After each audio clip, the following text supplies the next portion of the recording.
Hello, everybody. This is the BBC television station at Alexandra Palace. Ali Pali is known as the birthplace of television. The BBC first broadcast from here in 1936, and snooker and TV make happy bedfellows.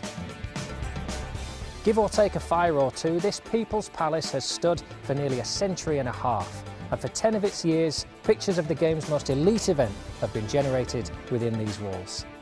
Transmissions of a more sinister nature forced the Masters elsewhere last year, but this Grade 2 listed building hosted the top of the class once again in 2022. You know, the atmosphere was electric, brilliant. You know, it probably has to go down as the best venue we've ever played in.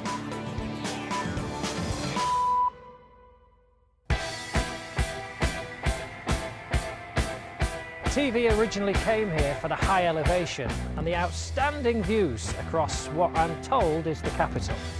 But when it comes to snooker in London, it's clear that Ronnie O'Sullivan is the king of the hill. Nobody has won this tournament as many times as the game's most telegenic player. On Tuesday, the joint was jumping as the rocket came onto the radar for the first time. Every seat taken, every spectator thrilled, while TV schedulers had to rethink their running orders as O'Sullivan made short work of Jack Lazowski. Not really the type of pot you'd want to be taking on, unless you're Ronnie O'Sullivan. This is as good as anybody can play the game. And it's all over. I forgot what it was like to play in front of a crowd, let alone a crowd like this full of mad Londoners. Mark Williams had got the championship underway against the reigning champion Yan Bingtao. Within 7 minutes, there was a pitch invasion. An uninvited guest. That wouldn't be the only unwelcome visitor, but after order was restored, Williams took the match with some underhand. Wow, that's genius. And one-handed tactics. He's potted it! He's potted it! John Higgins was making his 28th appearance at the Masters. He took on bright young thing, Zhao Xingtong. There was more table trouble when referee Jan Verhaas forgot to allot the right spot for the green.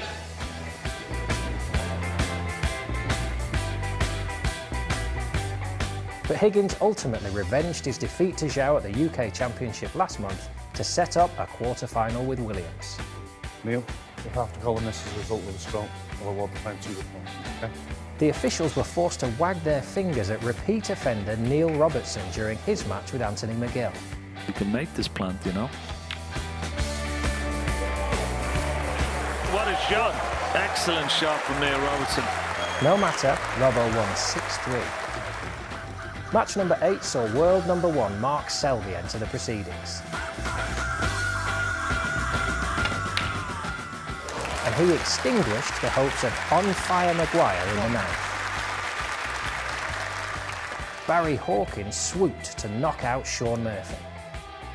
The magician appeared to be suffering from back pain as the Hawk showed no mercy.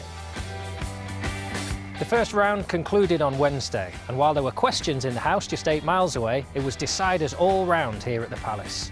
First, Judd Trump was taken all the way by Mark Allen. It was the 8th frame that proved critical.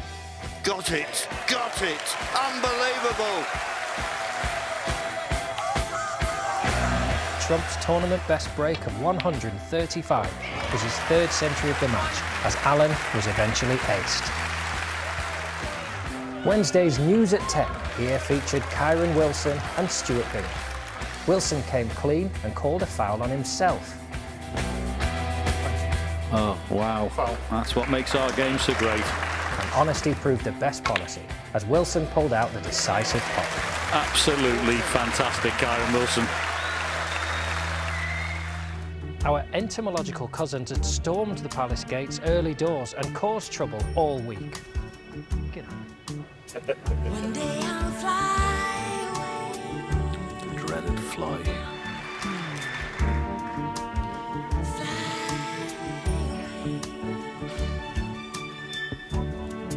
What we could do with a spider to get rid of those flies? One day. Ronnie O'Sullivan, 37 and the front.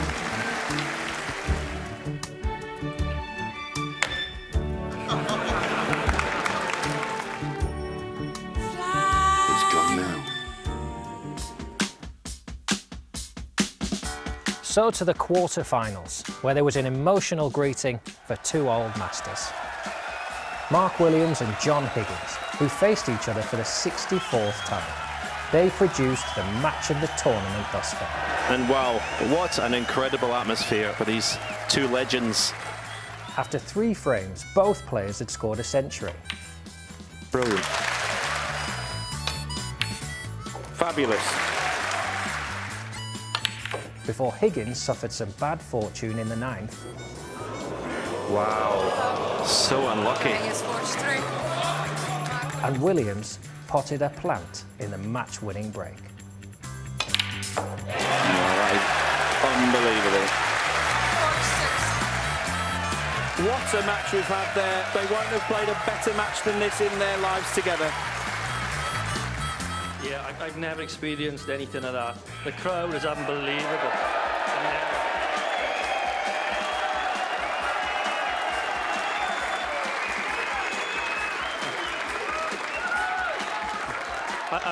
I mean, the crowd must have been cheering for a few minutes before we started off, and I couldn't feel my legs in the chair. On Friday, Judd Trump breezed past Kyron Wilson. There was little jeopardy as the Juddernauts steamrolled Wilson 6-1, and the post-match celebration was possibly more exciting than the game itself. Come on, baby! Yeah! Best buddies Mark Selby and Barry Potter Hawkins shared some jollity before their semi-final. Humorous turned to amorous for heartthrob Selby.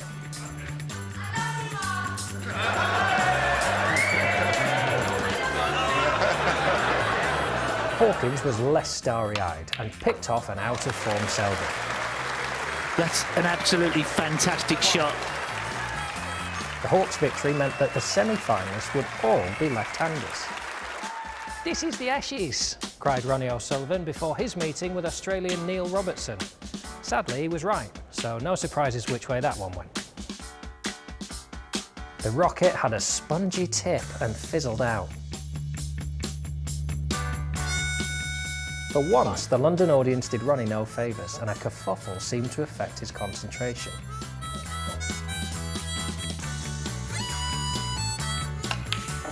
It just caused him to lose his focus. But that takes nothing away from Robertson, who bowled to victory. Well, have a look at this. Have a look at this for a shot.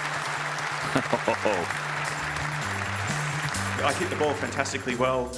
A couple of oi, oi, oi. Now, usually at this point we'd break off for a musical montage of the funnier moments from the tournament, but sadly there wasn't a streaker this year and no one fell off their chair. So instead, we're going to have a former world champion explain how to break off. So you normally put the cue ball between brown and yellow, a little bit of right-hand side, off with 4 cushions. And that's the worst break ever. All I can do is sit here and applaud you. The perils of live television.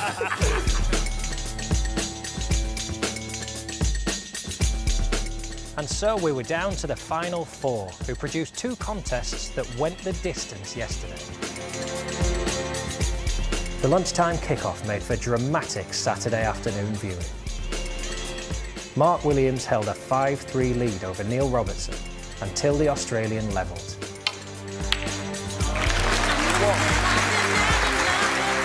In the final frame, a fluke helped Williams go clear, leaving Robertson needing 2 snookers. No! Can you believe it? However, there was a cliffhanger finish, as Williams played one of the shots of the tournament. Unbelievable! What an escape!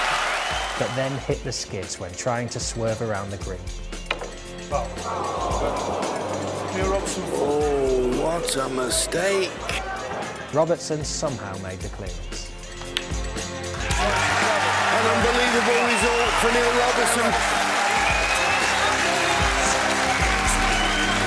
I mean, to have a match that finishes like that, you'll probably never see that ever again in the sport. So, just absolutely incredible, and yeah, it's going to take some hours for that to sink in.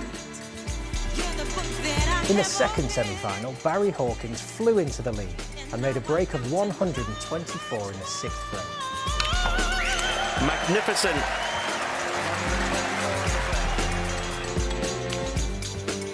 Excellent cross double. We're getting right down to it now. Judd Trump returned fire and took 3 frames on the spin to put himself within 1 of victory. How good was that? Again, it went to the 11th frame. A break of 58 was ultimately enough to put Hawkins into his second Masters final. The hairs on the back of my neck standing up, and I can't describe it. It's unbelievable. Best feeling ever, and the best atmosphere I've ever played in.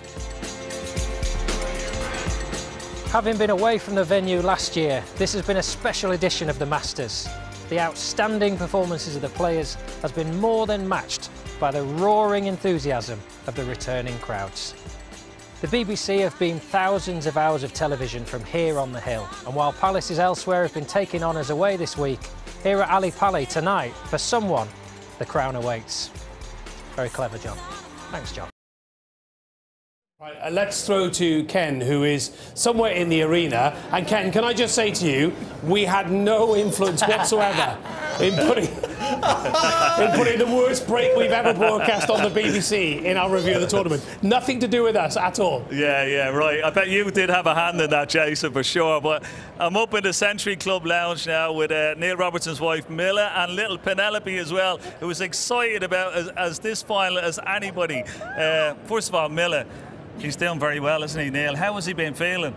Yeah, it's really good. He's been, I think his kind of mentality suits finals. Because he's cool as a cucumber. Yeah. He, even though he's been coming home between matches, he's, you know, he's in the zone. He's doing, you know, he's focusing, and he's had a really good practice kind of running up to this. So okay, well, let's forget about him for a minute. How are you coping? How's Penelope coping, and how is Alexander coping? I'm not coping very well. Alexander a little bit better. Penelope loving it, loving all the people and attention she's getting. But yeah, Alexander loves being here. He loves being in the crowd. He loves kind of the atmosphere, and he gets extremely nervous for his dad, so it's quite cute to watch. How about you? Because you couldn't watch the other day, could you, with that semi-final against Mark Williams? No, I had to leave. It was the deciding frame, and I was bleeding, my nails were bleeding, and I had to leave, and I went outside, sat down on the stairs, and took some fresh air, and listened out to when it was done, because I just couldn't watch it. I know, it's so hard watching, isn't it? I mean, at least Neil is in control, he's on the table, but when you're out, watching it, you get so nervous. Yeah, I think it doesn't get better with time. That's something I've learned, and I think Neil asked me, several times, how was it, and he just can't understand that I get so nervous. When I tell him how nervous I get, he just doesn't get it. And how about little Penelope? She's been buzzing around all day. I think she's loving the attention, is she? Yes, to say the least. She's going up to Barry's wife a lot, saying, look at me, look at me. And she's been amazing, bless her. And she's a little bit overtired. Hopefully it won't go until 1 a.m. Okay, well listen, if you can, enjoy the rest of the final. And best of luck to your daddy as well, okay? And enjoy it. Thank you. Thanks, Milla.